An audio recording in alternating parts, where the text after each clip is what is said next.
రూప car repair అవ్వడంతో mechanic గ్యారేజ్కి వస్తుంది. అక్కడ ఉన్న ఒక అబ్బాయి అన్నా కారు రిపేర్కి వచ్చింది అని అంటాడు. రూప కారు దిగుతుంది. అంతలో ఎదురుగా రాజు వస్తాడు. రాజు రూప ఒకరినొకరు చూసుకుంటారు. ఇక రాజు రూప కార్ డిక్కీ ఓపెన్ చేసి కారు రిపేర్ చేస్తాడు. రూప రాజుని అలాగే చూస్తూ ఉంటుంది. ఇక రాజు రిపేర్ చేసి రూప ఎదురుగా నిలిచి ఉంటాడు. అది అని రాజుని రూప పలకరించబోతుంటే రాజు రూప ఎవరో తెలియదు అన్నట్టు ప్రవర్తిస్తూ 6,000 అయింది అని రాజు రూపతో అంటాడు. రూప ఒక్కసారిగా షాక్ అవుతుంది. ఇక అంతలో వర్షం మొదలవుతుంది. సడన్గా ఒక అమ్మాయి చేతిలో గొడుగు పట్టుకొని ఎంట్రీ ఇస్తూ ఏంటి రాజు ఇలా తడిసిపోయావు అని అంటూ తన చున్నీతో రాజు తలని తుడుస్తుంది.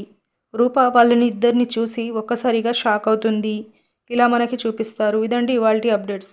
ఇలాంటి డైలీ అప్డేట్స్ కోసం మన ఛానల్ని సబ్స్క్రైబ్ చేసుకోండి. Thank you so much for watching.